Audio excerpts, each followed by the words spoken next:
বিশ্বকাপ খেলতে বাংলাদেশ জাতীয় দল এই মুহূর্তে যুক্তরাষ্ট্র আর ওয়েস্ট ইন্ডিজে।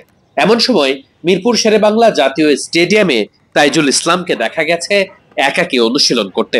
ইনজুরির কারণে গত ক্যাম্পেও দলে থাকেননি, তবে সেখান থেকে ফেরার সময় হয়েছে। বিশ্বকাপ শেষেই বাংলাদেশ দল পাকিস্তান সফরে যাবে টেস্ট খেলতে। নিশ্চিত করেই টেস্টে তাইজুল ইসলাম ছাড়া বাংলাদেশের একাদশ কল্পনা করাটাও অনেক কঠিন, সেটা তাইজুল ভালোই জানেন। তাই তো ইনজুরি থেকে ফিরে আবারও মাঠের ক্রিকেটে ফেরার জন্য যত অধ্যাবসায়, যত পরিশ্রম সবকিছুই করছেন তাইজুল। তাইজুলকে দেখলাম প্র্যাকটিস করাচ্ছিলেন, মানে উনি তো ইনজুর থেকে বেরোয় আসছে, মানে জাস্ট সিচুয়েশনটা কি মনে হচ্ছিল আপনার? আমার মনে হচ্ছে আরেকটু ওর যে ইনজুর্ড আছে, তো রিকভারি হয়েছে, কিন্তু একটু ফিল করছি যখন হয়তো পেইন হতে পারে। তো আমি ওই অ্যাঙ্গেলেই একটু ক্যাচগুলো দেওয়ার চেষ্টা করছিলাম।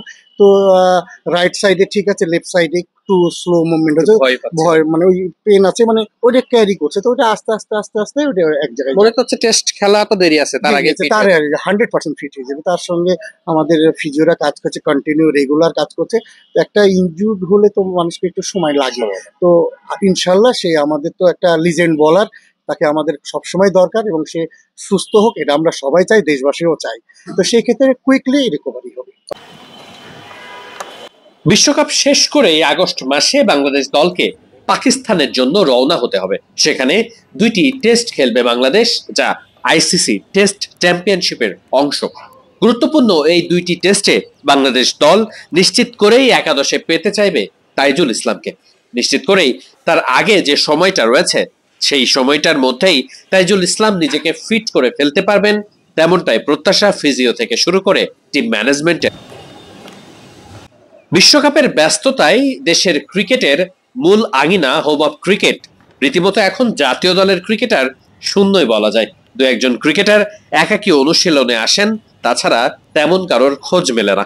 এইচপির অনুশীলন চলছে পুরোদমে, তবে জাতীয় দলের ক্রিকেটারদের দেখা যায় না খুব একটা। যদিও এর মধ্যেই তাইজুল ইসলাম প্রায় প্রতিদিনই আসছেন মিরপুর শেরেবাংলা জাতীয় স্টেডিয়ামের একাডেমি মাঠে। এইচপি দলের সঙ্গে টুকটাক বোলিংও করেছেন। মূল সমস্যাটা হচ্ছে ফিল্ডিং এ, বিশেষ করে বাম সাইডের ক্ষেত্রে কিছুটা ভয় অনুভব করছেন তিনি, যেটা নিশ্চিত করেই সময়ের সাথে সাথে দূর হয়ে যাবে এমনটাই প্রত্যাশা। বাংলাদেশের প্রেক্ষাপটে শুধুমাত্র টেস্ট ক্রিকেটে মনোযোগ দিয়েছেন এমন ক্রিকেটারের সংখ্যা খুবই কম। মমিনুল, তাইজুল, এর বাইরে নাম খুঁজে পাওয়া কঠিন। তাই আপাতত তাইজুল ইসলাম আর মমিনুলদের টেস্ট ক্রিকেটের মঞ্চে বাংলাদেশ দল পুরো ফিট অবস্থায় পেতে চাইবে নিশ্চিতভাবেই। মিরপুর শেরেবাংলা জাতীয় স্টেডিয়াম থেকে ওয়াহিদ মুরাদ, মিডফিল্ড।